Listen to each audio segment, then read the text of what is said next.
Hello and welcome to PopFlash. I'm Jack Westerman, joined by Jason Moses O'Toole, and this is what happened in Counter-Strike this week. Our first story this week is ESL and ESEA's Pro League, which we've been recapping over the course of the series so far.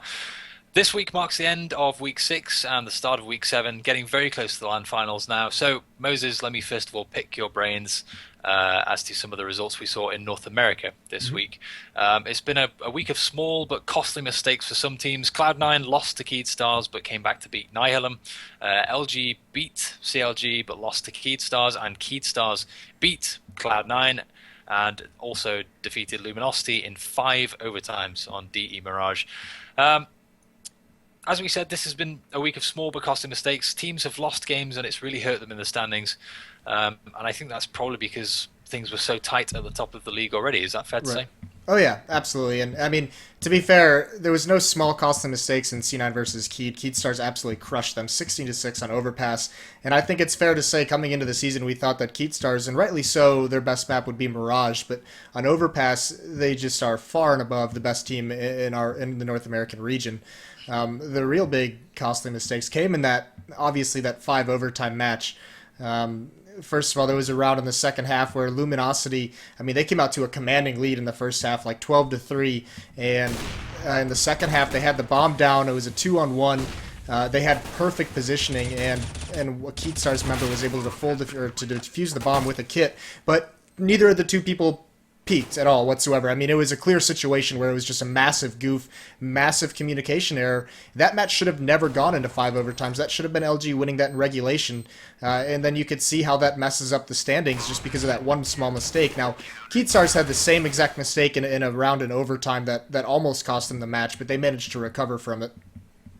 So you mentioned the standings there. So if we have a quick look at the North American standings now, Cloud9 are currently at 14 wins and 3 losses. They've only got 2 matches remaining versus top 7 opponents. Yeah, So they're a lock. yeah, pretty much locked in, right? Keydstars are in very much the same position. They're locked in as well. They've only got 2 matches left against the top 7 teams, and they're 14 for 4 right now. Luminosity are at 12 for 5. Nihilum are 11 for 5. CLG are 11 for 6. So, getting really close in those kind of competing positions to get into the top 4. Do you think the final 4 is going to remain largely unchanged from this point, or who could you see coming in from the outside, if anyone? I think the top 3 are pretty much going to remain unchanged with C9 Keyd and LG. You can see how much that one mistake that we just mentioned for Luminosity had, because if they had won Yeah. that match like they should have in regulation, they'd be at 13-4. Keyd would be at 13-4 or 13-5. And they'd both of those teams would be 2 wins above the potential 4th seed. So that's kind of the issue. Nihilum and CLG have some issues of their own. I think CLG just too up and down at the moment. They look good in certain matches and they come back and they lay out stinkers once in a while. They're just a little bit inconsistent. Nihilum looks stale at times on the T side, like they don't really know how to get things going. So they're going to have someone step up. But those are the 2 teams I think will be battling for the 4th and 5th spot, obviously. But I think the top 3 are going to remain pretty much unchanged. Okay, well, let's jump over to Europe now and talk about the European teams that are also participating in Pro League. Again, Week 6 was a very big week for European teams. TSM are clinging onto their number 1 spot. They beat Ninjas in Pyjamas, Virtus.pro, Yeah. and Hellraisers. Hellraisers won 7 of 9 matches. Yeah. Lost to Virtus.pro in double overtime and TSM in overtime. So, really strong week overall. We've talked a lot about TSM in the last few shows, whether they'd hold on to their top spot, whether it was surprising that they were number 1 when we reached the midpoint of the season. How important will it be for these guys to hold on to this spot and take the number 1 seed into the LAN finals?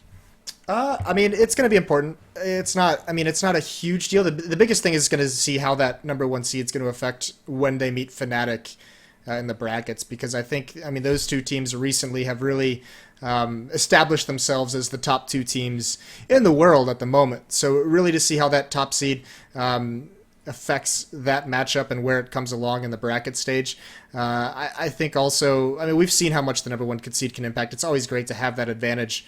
You mentioned Hellraisers winning of 7-9 last week. They actually lost 2 matches. They went over 2 in a doubleheader early in the day on Monday. Mm. and that pretty much eliminated their shot. So they gave themselves an outside chance, and then they just kind of dropped the ball a little bit. They played TSM, and then they played Virtus Pro. So I mean, two tough teams to go against. So more costly mistakes over in Europe. And two other teams we should talk about before we wrap up our European coverage of Pro League are Titan and Na'Vi, who both went winless in Week 6. Titan went 0 for 3, Na'Vi went 0 for 4, and are both pretty much out of contention. Some people would be surprised, especially given that Na'Vi played so well at DreamHack Summer this weekend, that these two teams are no longer, able to make the LAN. Is it? Did you ever see them being top four, these two teams? Were they ever in with a shot in such a stacked field? I mean, they definitely had a shot, but like you said, they just kind of, and it's a bummer with how well Navi played at DreamHack. I mean, they got to the finals, they lost to Fnatic, but I mean, we knew that there were going to be some really strong teams in Europe that weren't going to make it. I mean, you look at the top four standings there are now: TSM, Virtus Pro, Fnatic, Envy, NiP is in fifth seed. I mean, that's a tough field to break into, and I think Navi has been playing really well lately. And I think they just started out a little bit too slow, but you can just see, I mean, those are two teams that we want to see consistently break into that top 4 or 5 teams in Europe. Haven't been able to do it on a consistent basis, but you can see they definitely have the potential, and it's just a little bit of a bummer. There's just so many good teams in Europe. That's all you can really say about it. Our second topic this week is DreamHack Summer, which just wrapped up this weekend in Jönköping, Sweden. The prize pool was 40k, and Fnatic in the end looked dominant as always. Killed They it. went 6 wins, 0 losses throughout the tournament. But before we get to them, it was a pretty interesting group stage as well, Moses. Group A, Fnatic went through, Titan went through, Flipside and LGB didn't. In Group B, Na'Vi and NiP finished first and second respectively, and Dignitas and Kingwin were eliminated. First of all, it's worth talking about Dignitas because even though they got eliminated, they played extremely well. Is that fair to say? They played well. I don't know if I'd go as far as extremely, but I mean, here's the thing with Dignitas is they should have beaten NiP. They should have gone through in second. And that match that they played, I believe, was on Cash. It was just too many rounds that came down to situationals, to 3-on-3s, 2-on-2s, and they seemed to have massive communication issues and just kind of broke down in situations where they had to defend retakes or retake bomb sites that they looked like they were in the better position. Thorne and Richard Lewis, the analyst desk, I mean, they mentioned it might have been choking. I don't know if I can quite call it choking just because I don't think we've seen enough of them in those situations consistently to call it a choke, but I think you can just see there were some massive communication errors and teamwork, mistakes that came about to not let them move on. The story of the tournament was Fnatic. They went 6 for 0. They looked dominant as ever, even with coach change, all things considered. I mean, they're just playing so well right now. Yeah, they're ridiculous, and I think Anders said it best during the finals. He called it the hive mind of Fnatic, and you could see they get to this certain level where everyone seems to be on the same page no matter how hectic the situation gets. Here's a couple of things that strike out. You mentioned the coaching change. I mean, they have the best players in the world, so I don't think the coach is going to have too big of an impact. I think Pronax is one of the best in-game leaders, one of the best Counter-Strike minds. On top of that, Olaf just establishing dominance still. I mean, he's playing at a ridiculous level over a ridiculously long period of time. And for him to be keeping up that pace, it's just absolutely insane. And I mean, he was doing it all. He was opping, he was having very aggressive lurks, he was entry fragging for his team. He's just a sick player, and that helps.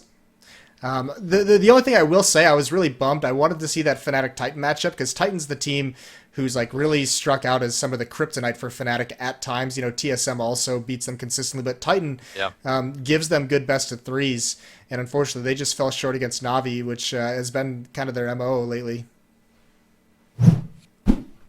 Last but not least, on this episode of PopFlash, we've got some quick-fire questions to go through. So, Moses, quick as you like, give me your thoughts on the following news stories. First off the bat, we've got Cloud9 being invited to ESWC 2015. I like it. I'm happy that Cloud9 is going. I think they're one of the stronger teams in North America, although I don't think they're the best suited to compete internationally. I think that'll be interesting to see them there. Pretty excited for that. I just think it's interesting that if they were going to get invited, why put them in the tournament? Why not? Maybe a team they beat could have taken that top spot. So it just seems kind of interesting that it happened after the North American qualifier. Next topic, Trubley has announced his retirement, and Crisby has joined Penta as his replacement. Yeah, I mean, Trubley just kind of lost motivation to play. He said so. He wanted to step down, and it's going to be Crisby. It's just kind of interesting when they announce it. They announce it in the middle of DreamHack, so it's not going to get a lot of publicity, not going to get a lot of fanfare. I haven't seen much of Crisby. He's from my KPV, so that'll be interesting just how they play after this. But I mean, they're having a rough season in Pro League, so maybe that'll help spur things forward going on. ESEA and ESL have announced their playoff formats for the Pro League. Yeah, pretty similar to the majors. It's going to be that GSL style single, or it's the single map double elimination in the group stages, and the top three from each group of four will move on to the playoff bracket. I mean, I like it. It's okay. I kind of wish that there's a group stage that would be best of three matches. They have 4 days to do it, so I'm not sure why they didn't, expand on the group stage, allow more time for these teams. But the really cool thing I think is the best of five grand finals are going to be sweet.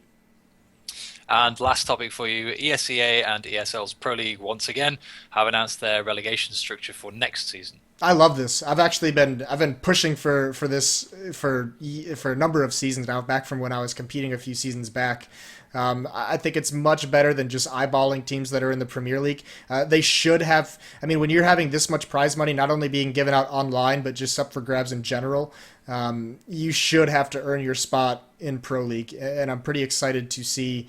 I mean, there's one guaranteed move up and one guaranteed move down. That's the last seed from regular season will get moved down. The first seed from the Premier Division will get moved up. But the other four teams are going to have to duke it out for a chance to get back into Pro League. That's it for this week. I'm Jack Westerman, joined by Jason Moses O'Toole. And we'll be back next week with another episode of PopFlash.